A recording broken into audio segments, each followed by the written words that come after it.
selecionei uma passagem do Evangelho para que a gente possa fazer uma reflexão, retirando a essência espiritual dessa passagem à luz da doutrina espírita. É uma passagem muito especial, porque ela reflete o sofrimento de uma mulher que há 12 anos passava por um problema de fluxo de sangue que nenhum médico conseguiu resolver. Até que, vencendo uma série de resistências, vencendo sobretudo a resistência da multidão, ela consegue tocar na veste de Jesus e é curada. Essa passagem ela está em 3 evangelistas, em Mateus, capítulo 9, versículo 20 a 22, em Marcos, capítulo 5, 25 a 34, e está no Evangelho de Lucas, capítulo 8, versículo 43 a 48. Nós optamos por nos deter mais no texto de Lucas, porque ele traz alguns detalhes que nos interessam especialmente nessa noite. Eu gostaria então de ler a passagem que está em Lucas. E uma mulher que tinha um fluxo de sangue havia 12 anos e gastara com os médicos todos os seus haveres, e por nenhum deles pudera ser curada, chegando por detrás de Jesus, tocou na orla da sua veste, e logo estancou o seu fluxo de sangue. E disse Jesus: quem é que me tocou? E negando todos, disse Pedro e os que estavam com ele: Mestre, a multidão te aperta e te oprime, e dizes: quem é que me tocou? Mas respondeu Jesus: alguém me tocou, porque bem conheci que de mim saiu virtude. Então, vendo a mulher que não podia ocultar-se, aproximou-se tremendo e, prostrando-se diante dele, declarou diante do povo a causa pela qual havia tocado e contou que logo sarara. E Jesus lhe disse: tem bom ânimo, filha, a tua fé te salvou. Vai em paz. Eu gostaria de fazer um convite para o auditório hoje. Se Jesus estivesse hoje em alguém e uma mulher com uma hemorragia de 12 anos tocasse em Jesus e fosse curada, esse fato seria interpretado por todos nós aqui de uma maneira totalmente diferente do que ele foi interpretado há 2000 anos atrás. Por que isso? Porque nós vivemos numa cultura totalmente diferente daquela cultura onde Jesus viveu.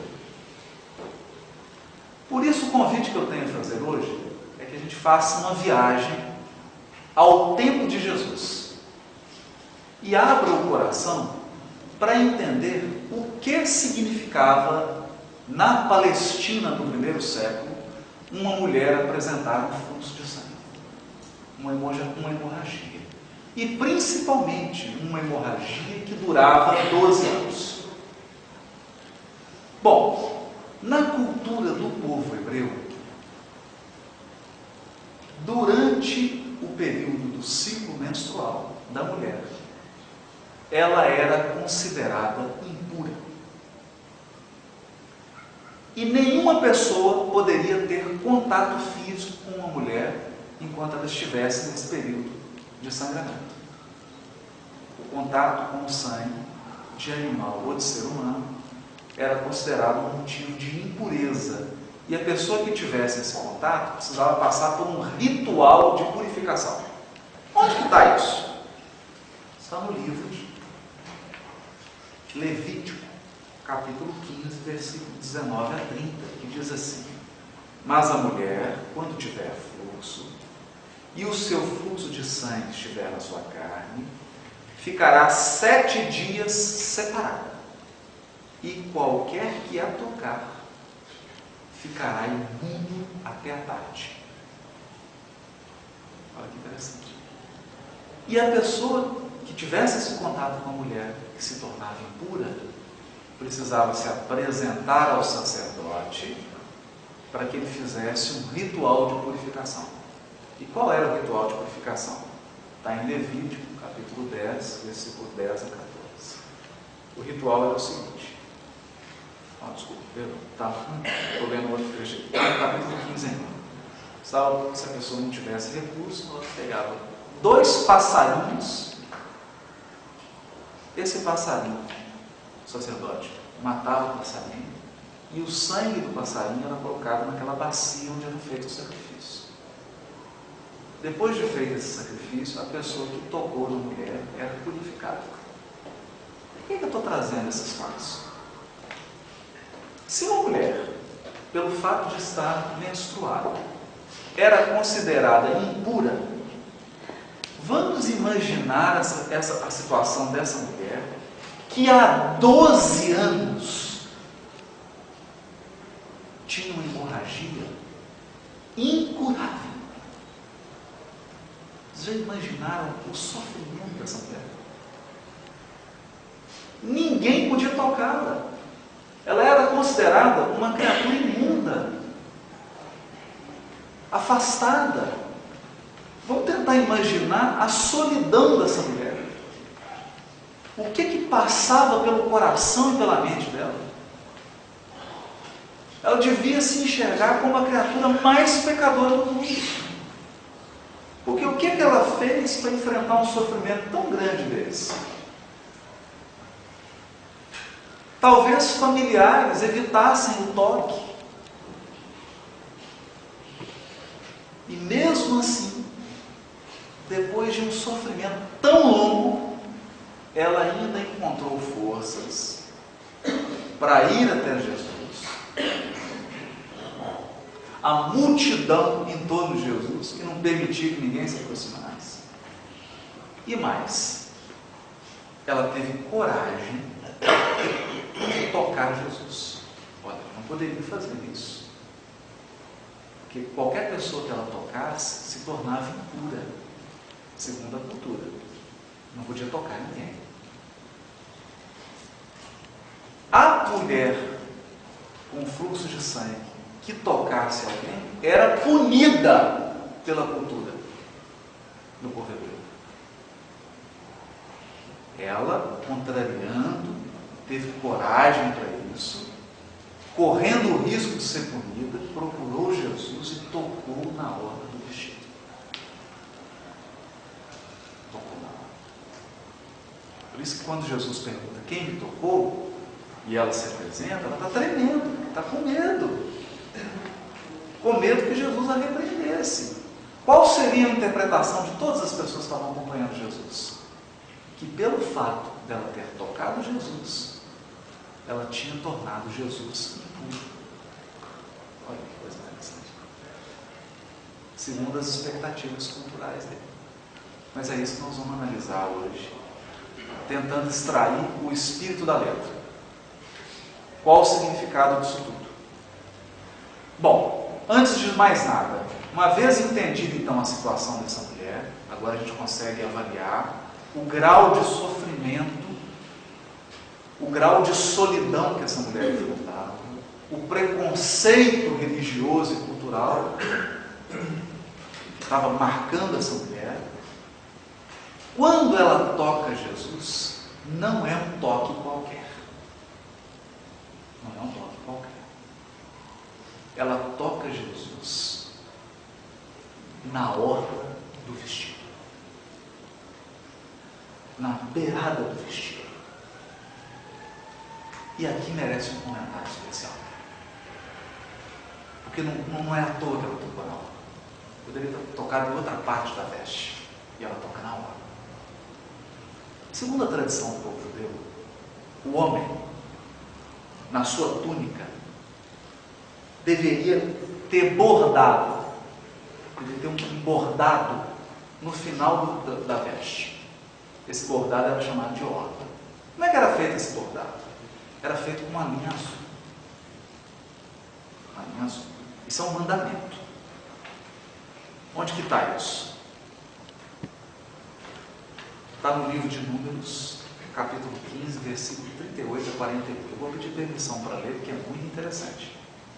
Diz assim, naquela linguagem simbólica do Velho Testamento, como se Deus estivesse dando uma ordem para Moisés. Fala aos filhos de Israel e diz-lhes que na orla de suas vestes façam franjas pelas suas gerações, e nas franjas das bordas porão um cordão azul. E essa franja é para que vejais e vos lembreis de todos os mandamentos do Senhor, para que eles sejam cumpridos. Olha que interessante. O bordado na veste era uma prática que tinha uma finalidade. Toda vez que uma pessoa olhasse para a veste e visse aquele bordado azul, ela deveria se lembrar da lei divina, da lei de Deus, dos mandamentos da lei divina e da necessidade dela cumprir esses mandamentos. Olha que interessante. Você olhava para um homem, para a veste, via aquele bordado azul, você logo lembrava, pô, eu tenho que cumprir um mandamento. Se você tivesse esquecido, aquela franja era motivo de lembrança. E por que ela toca exatamente na franja? Exatamente nesse local, que era o local que lembrava a criatura da necessidade de cumprir a lei divina. Tem um sentido nisso. Tem um sentido. O próprio Velho Testamento diz que o cumprimento da lei divina dá vida àquele que a cumpre. Dá vida. Todo aquele que cumpre a lei divina recebe a vida. Vamos imaginar a situação dela. Ela estava perdendo sangue. Ela tinha uma hemorragia há 12 anos. Também, segundo Levítico, a vida está no sangue. Então, o que o texto está querendo dizer? Essa mulher estava perdendo vida. Estava perdendo vida. Ela precisava recuperar a vida. E o que tinha que fazer para recuperar a vida? Segundo a tradição das Escrituras, cumprir os mandamentos. Cumprir os mandamentos da lei divina. Ela toca exatamente no lugar da veste, que é a franja que existe para lembrar as criaturas de que a lei divina tem que ser cumprida. Evidentemente que a cura que Jesus realizou naquele momento foi uma cura física, uma hemorragia que foi curada. Mas qual que é o sentido que isso tem para a gente hoje? Para nós que somos espíritos imortais. Quando Jesus diz assim, eu vim para que tenham vida e a tenham em abundância. Quantas criaturas hoje, nesse mundo em dificuldade, em transição, não estão passando por o mesmo processo que essa mulher? Sentindo como se eles estivessem morrendo. Porque esse é o teu sentido espiritual. Como se a vida tivesse indo embora. É o que nós aprendemos na codificação, no Livro dos Espíritos. Quando diz assim, a causa de todos os vossos males vem do abandono voluntário da lei divina. É o abandono da lei divina, o nosso estado de desarmonia com as leis de Deus, que gera uma espécie de morte espiritual, uma espécie de sofrimento. E aí nós experimentamos essa hemorragia, como essa mulher experimentou. Uma sensação de que a vida perdeu sentido, de que está morrendo, de que a felicidade foi embora. Um estado de como se a vida perdesse o brilho. É isso que estava acontecendo nessa mulher. E o que ela deixa de exemplo para a gente é o que ela fez para se curar. É essa mensagem que nós vamos tentar extrair hoje.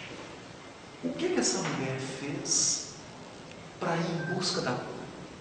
Porque esse caminho dela é um caminho que serve para todos nós. Ele diz respeito a todos nós aqui. Que passamos por problemas, se não problemas pessoais, problemas de pessoas familiares, todos estão enfrentando grandes dificuldades. Tendo essas sensações da mesma forma que essa mulher. Quando ela toca na orla, Jesus diz assim: alguém me tocou, porque de mim saiu virtude. Olha que interessante. Ela toca no lugar da lembrança da lei e sai virtude de Jesus. Mas é claro, porque toda criatura que procura a lei divina recebe e encontra virtude. Não podia ser diferente. A virtude é uma decorrência da vivência da lei divina. Da vivência da lei divina. Por essa razão, toda vez que nós nos harmonizamos com a lei divina, nós encontramos virtude. Jesus a chama e fala para ela: filha, tem bom ânimo, a tua fé te salvou. A tua fé. E aí nós vamos ver, que fé foi essa? Será que foi uma fé passiva? Ela simplesmente cruzou os braços e esperou que Jesus a procurasse e resolvesse o problema dela? Não. Não. Pelo contrário. Ela venceu inúmeras resistências, acreditou em algo que ninguém acreditava, venceu inúmeros preconceitos de todo mundo que é circundado. E teve ainda um ato enorme de coragem, que foi tocar em Jesus. Então, a primeira lição dessa passagem: a nossa fé precisa ser uma fé ativa, uma fé operante, uma fé que vença a resistência da multidão. Vença a resistência da multidão. Tem um texto muito interessante que eu separei aqui, está no livro Missionários da Luz, psicografado pelo Chico. E, num determinado momento, o instrutor espiritual que estava com o André Luiz começa a tratar um grupo de espíritos que estavam enfrentando um problema muito sério. E aí ele esclarece ao André Luiz o seguinte: ele diz assim: mas quem deverá romper as algemas, senão eles mesmos? Nunca lhes faltou o auxílio exterior de nossa amizade permanente. Esse é o benfeitor falando. Auxílio espiritual nunca faltou. No entanto, eles próprios alimentam-se uns dos outros no terreno das sensações sutis, absolutamente imponderáveis para os que não possam sondar o mecanismo íntimo. É inegável que procuram agora os elementos de libertação. Aproximando-se da fonte de esclarecimento elevado, sentem-se cansados da situação e experimentam efetivamente o desejo de vida nova. Contudo, esse desejo é mais dos lábios que do coração, por constituir aspiração muito vaga, quase nula. Se de fato cultivassem a resolução positiva, transformariam suas forças pessoais, tornando-se determinantes no domínio da ação regeneradora. Esperam, porém, por milagres inadmissíveis e renunciam às energias próprias únicas alavancas da realização. Mas nesse texto aqui, o benfeitor explicou o que é fé. Explicou o que é fé. É muito mais do que desejo de melhorar. Porque desejo de melhorar todo mundo tem. E aí eu me lembro de um caso muito interessante. O sujeito estava viajando, parou num posto de gasolina para abastecer o carro. Ele desceu do carro, ele viu que tinha um cachorro deitado, uivando, de dor. E o cachorro chorava, aquele choro incômodo. Ele foi ao banheiro, abasteceu, passou uma água no vidro da frente do carro e o cachorro chorando. Na hora que ele ficou tão incomodado com aquele choro do cachorro, perguntou para o frentista assim: escuta, por que esse cachorro está chorando? Ele está chorando porque ele está deitado em cima de um prego. Não é possível. E por que ele não levanta? Ele falou: não, é porque está doendo o suficiente para ele chorar, mas não está doendo o suficiente para ele levantar. Então isso acontece. Sair da situação difícil, sair de uma situação de sofrimento, todo mundo quer. Todo mundo quer. Mas às vezes não doeu o suficiente para levantar, para agir. É isso que o benfeitor está falando. No caso dessa mulher, foram necessários 12 anos. 12 anos. Aí ela tomou uma atitude radical. Movimentou forças interiores de confiança, de determinação, de crença de que a providência divina iria fazer algo. E foi. Venceu toda a resistência e tocou Jesus. A ponto de Jesus elogiar: filha, a tua fé te salvou. É essa fé. Essa fé que é capaz de nos fazer agir. Não na fé do cachorro que está deitado em cima do prédio, esperando alguém vir socorrer. É isso que o benfeitor está falando. Desejo de melhoria, desejo de sair do sofrimento, todos têm. Fé são poucos. Fé são poucos. Fé é um tipo de sentimento que distingue a criatura da multidão. Foi o que aconteceu com essa mulher. Ela se destacou da multidão.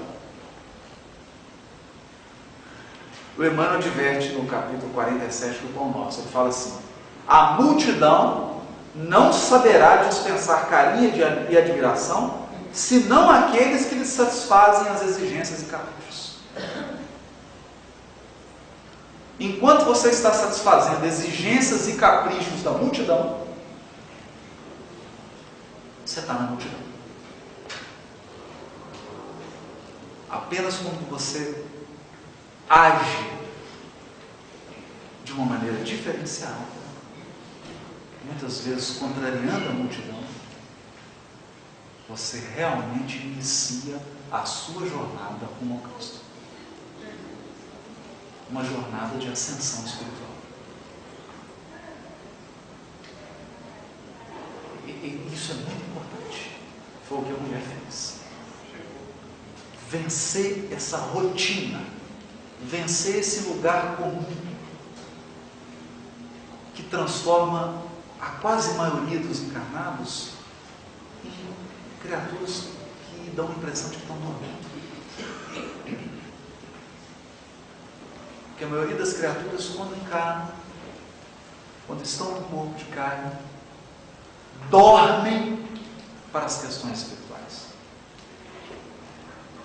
Elas vivem uma espécie de sono que só vai ser despertado depois da morte. Mas aí já é um pouco tarde. Já é um pouco tarde. Então, para despertar desse sono, é necessário movimentar energias interiores, que Jesus chama de fé. Confiança. Confiança na providência divina. Confiança em si mesmo. Firmeza de que mesmo que você seja incompreendido por todos, você está no caminho certo. É uma espécie de coragem. E além disso, saber o que você está fazendo, porque essa mulher não tocou em qualquer lugar. ela tocou no ponto certo. Ela foi na orla da veste. Ela sabia que toda a causa do problema dela é porque ela havia se afastado da lei divina. Então o toque dela é uma comprovação de que ela percebeu que precisava se voltar para os mandamentos da lei divina. E é aqui que nós vamos falar um pouquinho sobre isso. Nós vamos falar um pouquinho sobre isso. Na pergunta 312 do livro Consolador, indagam a Emmanuel o seguinte: se o determinismo divino é o do bem, quem criou o mal? Interessante. Deus não pode ter criado o mal, porque Deus é amor, é a sabedoria infinita, e todas as determinações dele são para o bem. Quem criou então o mal?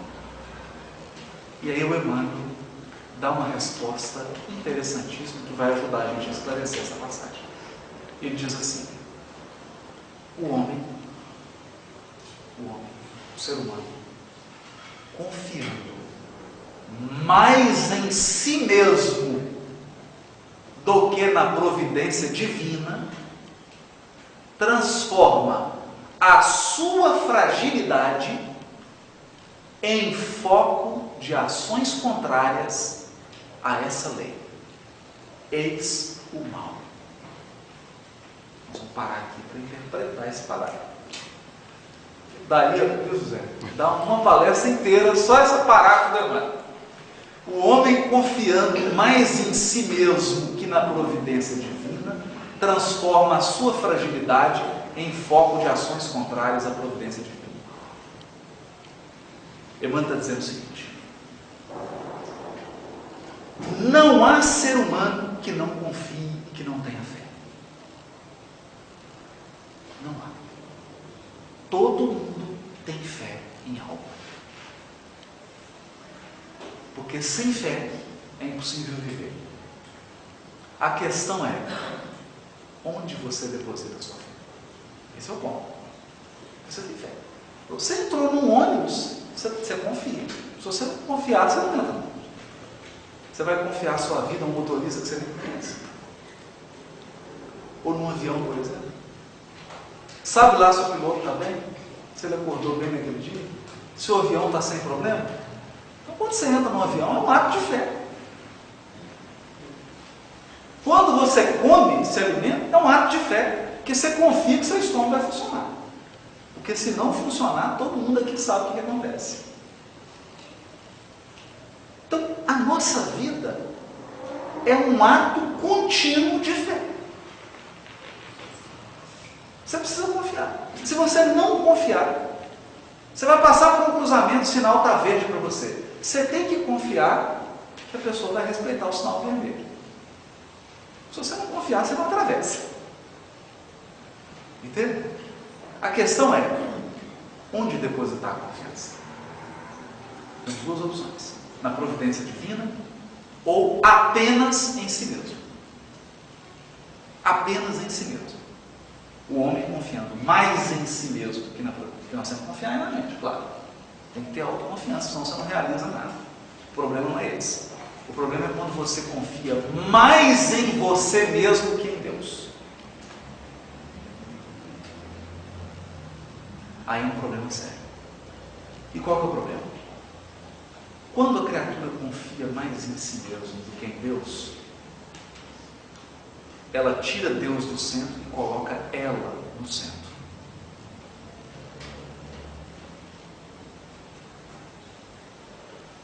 É uma troca complicada. Porque a lei divina é uma lei que quer o bem de todos. A lei divina é do amor. Deus deseja o bem e a felicidade para todos os seus filhos.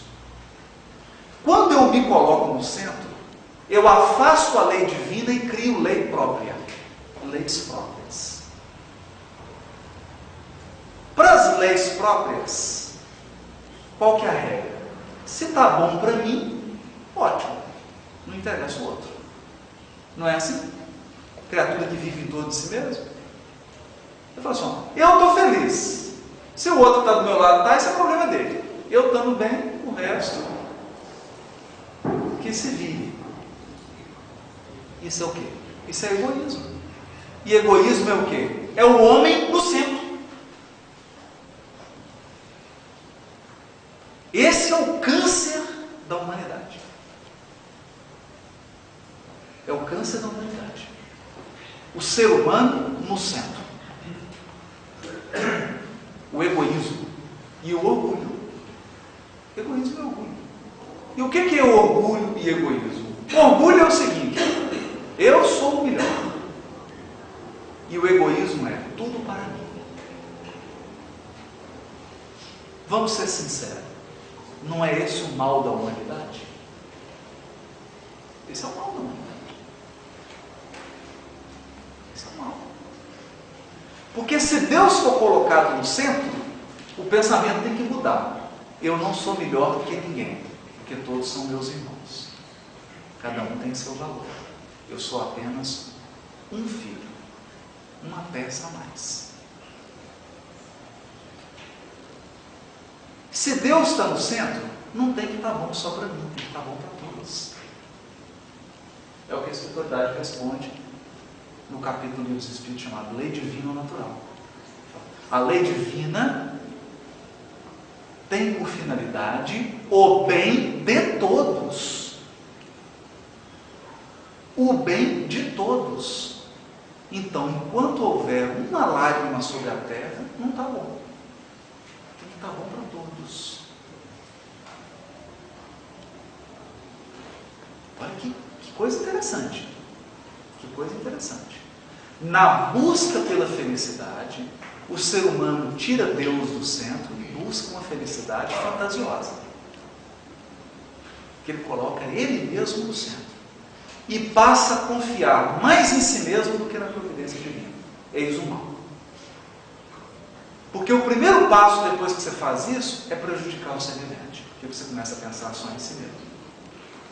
E toda vez que nós construímos a felicidade em cima da felicidade do semelhante, diz o Chico que nós estamos amontoando brasas sobre as cabeças. Porque isso gera sofrimento. Gera o sofrimento. E todo o sofrimento é decorrência disso. Eis o mal. Mas olha que interessante que o Emmanuel diz. Urge recompor os elos sagrados dessa união divina. Eis o resgate. O dia que eu li isso, fiquei pensando um dia inteiro. Eu não sabia o que era resgate. Para mim, resgate era pagar o débito.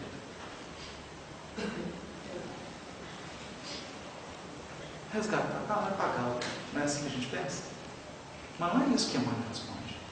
Ele fala que resgate é recompor os elos da nossa união sagrada com Deus.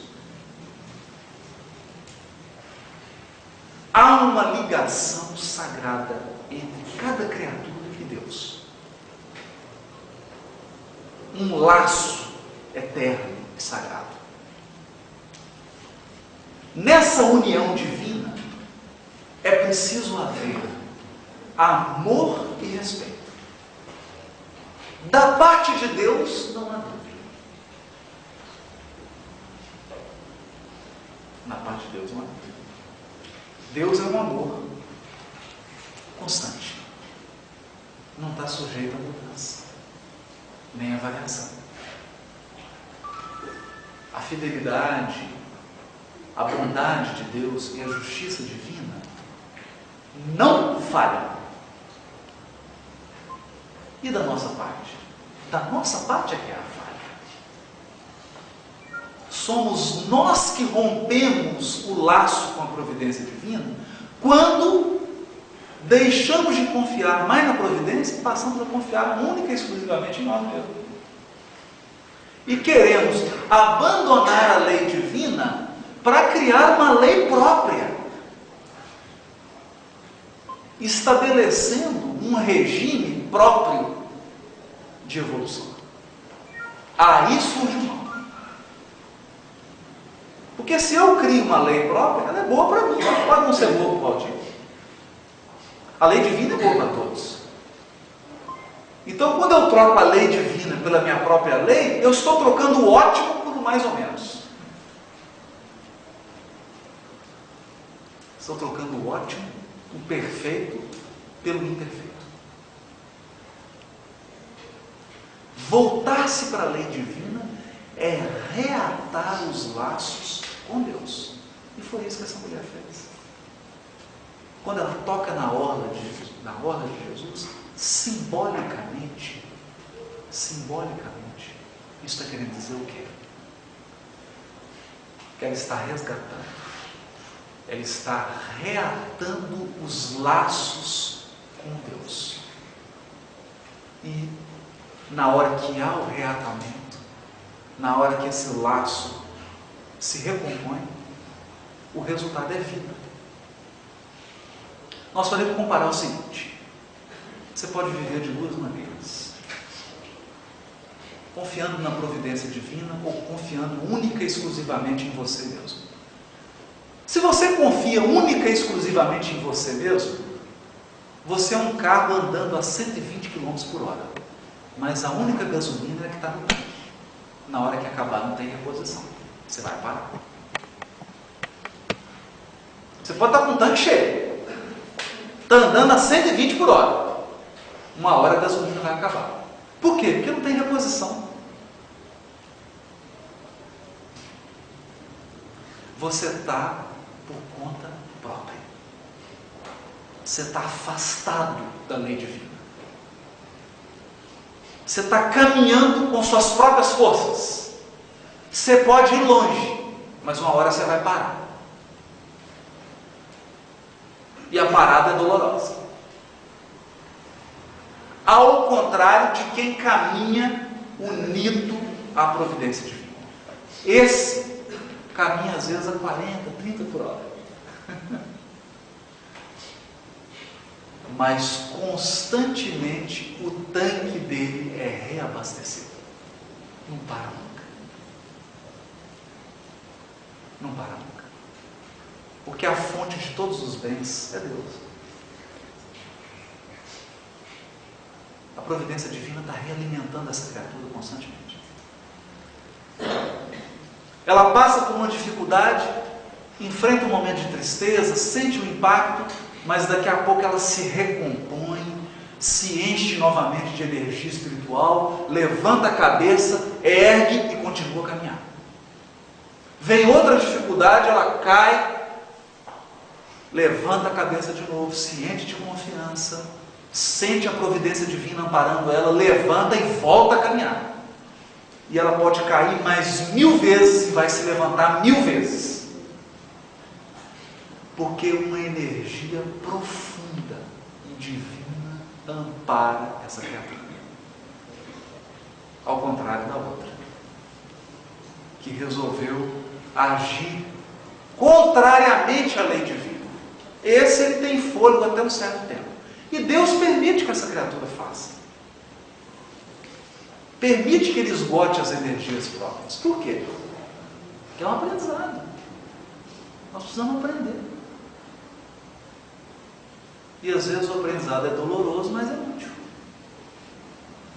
É nos equívocos, nos desacertos, nos problemas que a criatura vai aprendendo a caminhar. E quando se esgota a energia dela, aí a situação é séria. Que é o caso dessa mulher. Vai perdendo vida. Até que a criatura chega num momento que não tem jeito. Aí ela se lembra de Deus. Se lembra da providência de Deus. E como essa mulher, volta a sua atenção para a lei divina. Desperta a consciência para a necessidade de viver de acordo com a lei divina. Que é muito simples. A lei divina é o seguinte: ama o teu próximo como a ti mesmo. Essa é a rede viva. Procura sempre o bem do semelhante. Nunca construa a tua felicidade sobre a infelicidade do outro. Quando se constrói nessas bases, o edifício é inabalável. Ele pode sofrer ataques, sofre chuva, temporada, ventania, como qualquer outro edifício. Porque também é impossível uma criatura viver sobre a terra sem passar por dificuldades e sofrimentos. É impossível. A terra ainda é um mundo de expiações e provas. Mas a criatura que está nessa base, ele tem uma firmeza, uma fé inabalável. Uma fé inabalável. Acho que essa é a grande lição da mulher que tinha um fluxo de sangue. É a grande lição. Aqui mostra que a cura é reatar os laços com Deus. Essa é a cura verdadeira. Pode ter outras provisórias, mas a cura definitiva é o dia que nós estivermos harmonizados com Deus. E é muito bonito, porque Jesus não fala assim, ó, filha, tem bom ânimo, porque eu te curei. Ele não fala isso. Jesus não fala assim com ela, filha, tem bom ânimo, porque eu te salvei. Ele fala, filha, tem bom ânimo, a tua fé te salvou. Foi a tua fé, foi a sua confiança que despertou todo esse mecanismo de ajuda até você chegar a mim. Até você tocar na ordem, até você absorver as minhas virtudes. Entende? Isso aqui é bonito. Isso aqui é bonito. E aqui eu queria tratar de um ponto muito interessante, que é quando a criatura já desperta, já sente necessidade de se unir à providência divina, à lei divina, de ter uma caminhada evolutiva mais de acordo com as leis divinas, está procurando já aprender as virtudes do Evangelho, já está procurando imitar a conduta de Jesus, acontecem dois fatos muito interessantes que eu gostaria de tratar aqui agora. Para que alguma coisa se concretize, são precisos dois elementos. O primeiro deles é o esforço, a dedicação e o trabalho da própria criatura. É óbvio. Ninguém colhe se antes não preparou a terra, não jogou a semente, não adubou, não irrigou. Seria muito estranho um lavrador chegar num campo, sentar e ficar esperando que a providência divina dê uma colheita para ele. Isso não vai acontecer. Nós sabemos disso. Nós sabemos disso. Então, Provérbios diz assim, mais ou menos, vamos traduzir. Coloca todo o teu esforço. Em tudo que nós formos fazer, é preciso colocar todo o nosso esforço, toda a nossa dedicação e todo o nosso potencial. Isso é importante.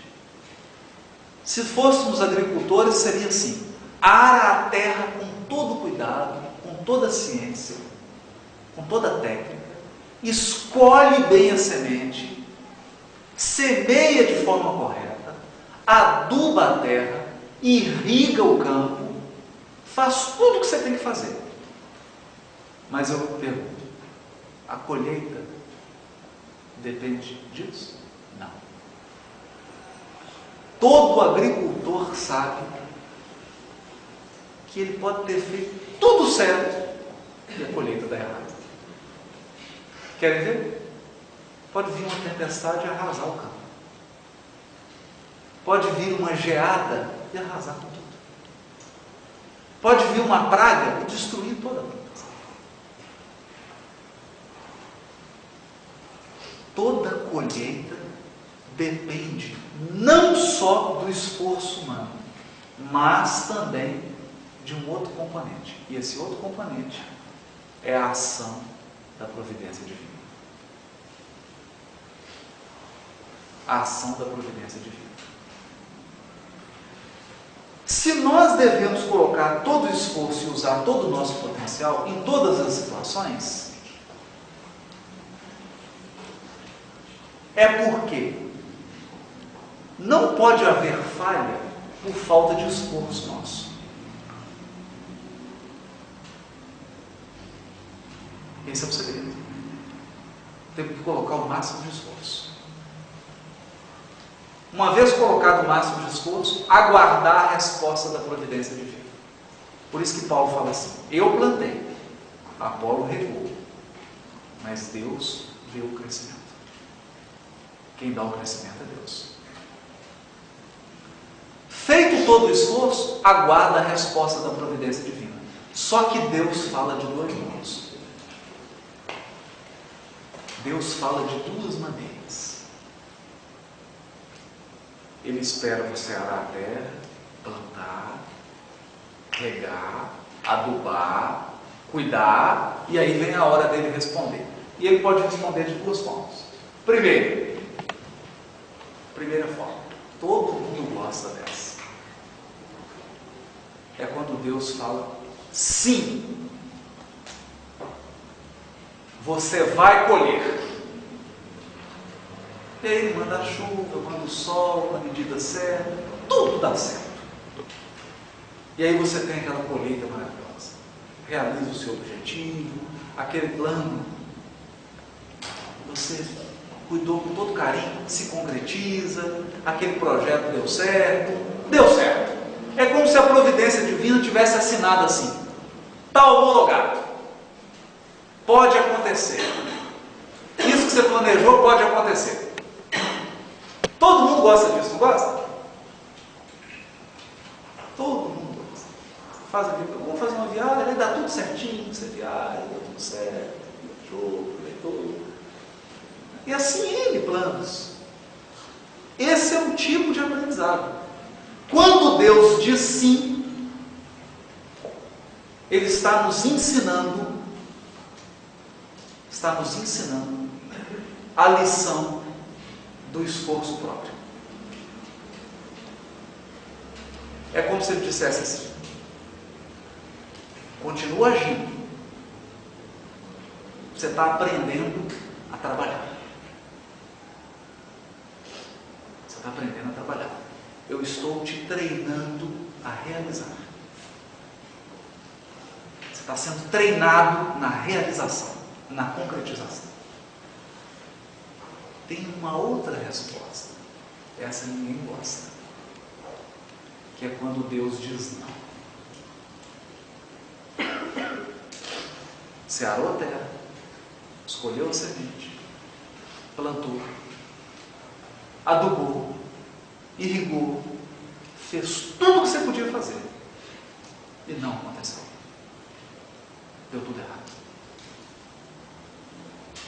Aí você examina: será que eu fiz tudo o que eu podia fazer? Porque é claro que se você não fez o que você podia fazer, aí não adianta ficar esperando a providência divina. Tem muita gente que não está colhendo, que não planta mesmo. Fica de braços cruzados esperando que Deus vai colher e vai trazer. Não vai acontecer isso. Então a primeira pergunta que nós temos que fazer é: será que eu fiz tudo o que eu podia fazer? Mas às vezes você examina e fala: eu fiz tudo o que eu podia fazer. Eu coloquei todo o meu esforço. Nessa hora, quando Deus diz não, Ele está nos ensinando uma lição dura, mas muito importante. Se quando Ele diz sim, Ele está nos treinando a concretizar e a realizar, quando Deus diz não, Ele está construindo por dentro de nós. Quando Deus diz não para um projeto, é como se Ele dissesse assim: eu vou te preparar mais, por enquanto você não está pronto. Você olha em volta e acha que nada está acontecendo. Sabe por quê? Porque Deus está trabalhando por dentro de você. Ele está operando por dentro. E essa é uma lição dolorosa. Geralmente, quando Deus opera por dentro, é quando você está numa cama doente. é quando você passa por uma perda,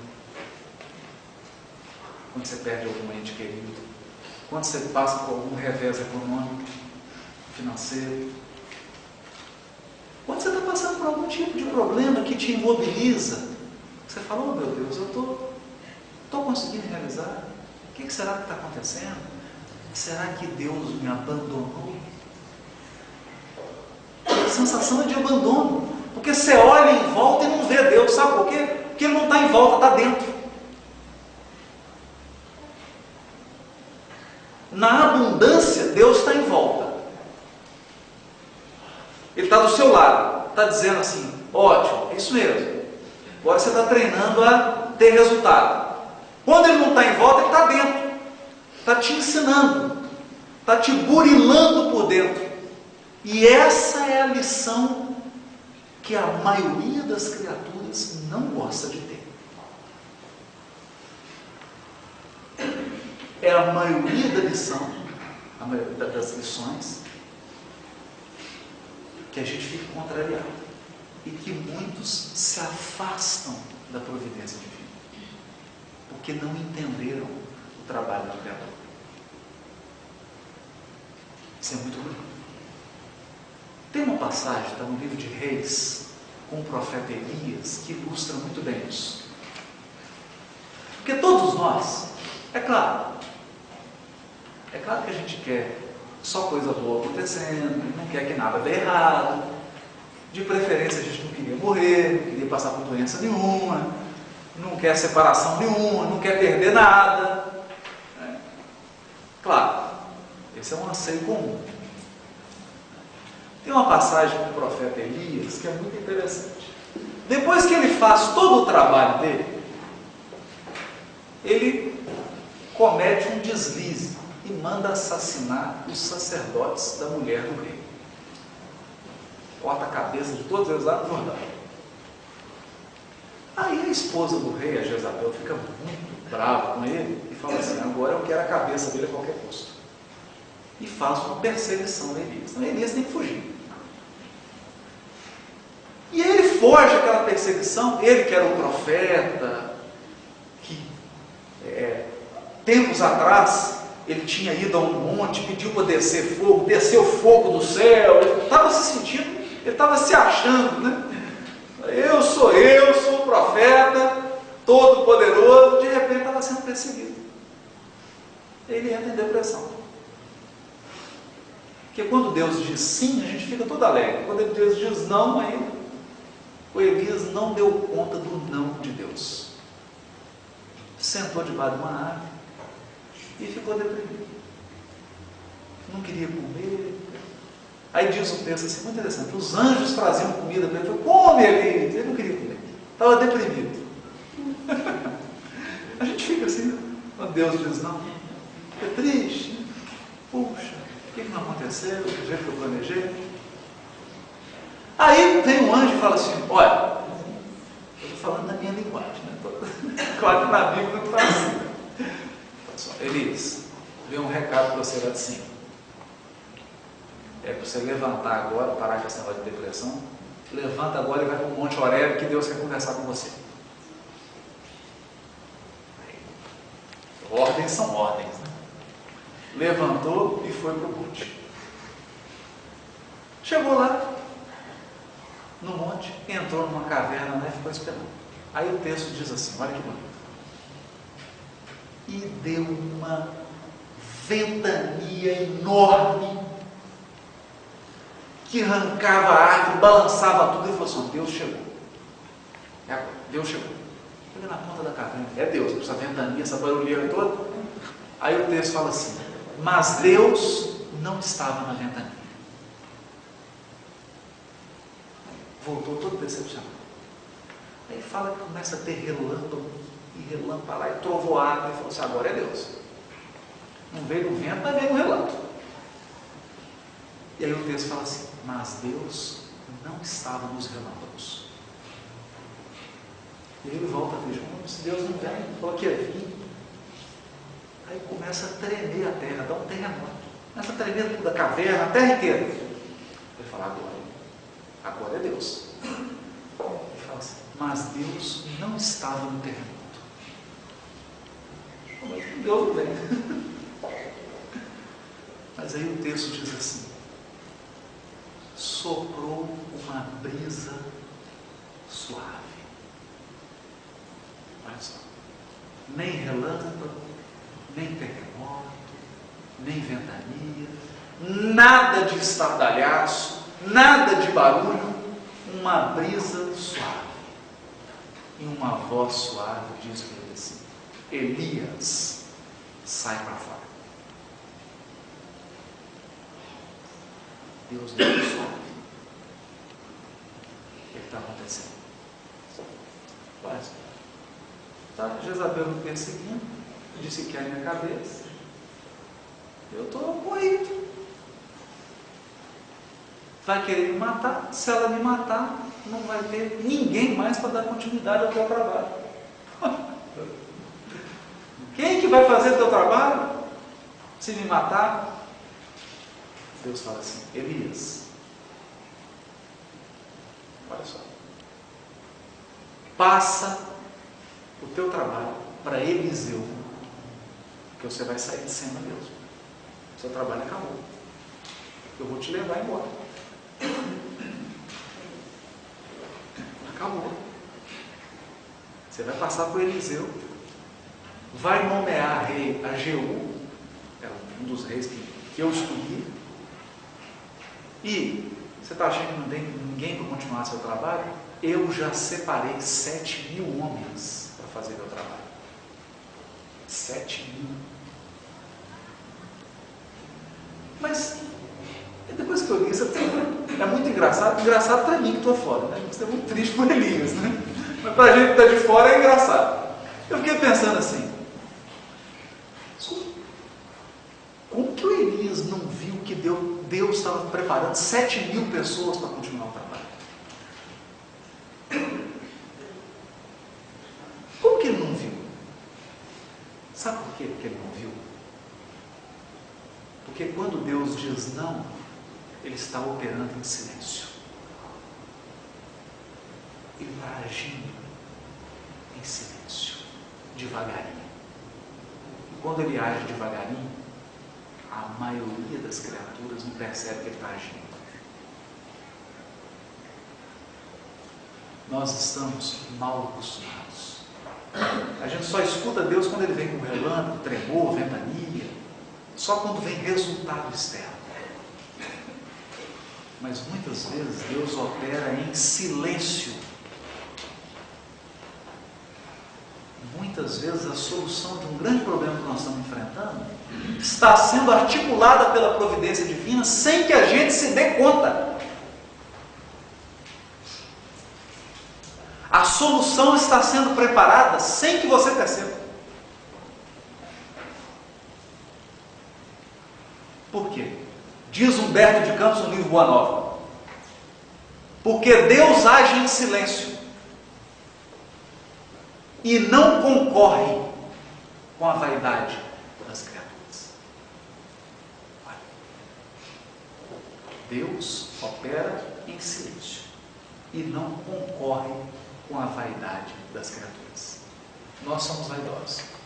A gente faz aquela barulheira, aquela movimentação, todo mundo fala assim: nossa, está fazendo alguma coisa. Não está fazendo nada.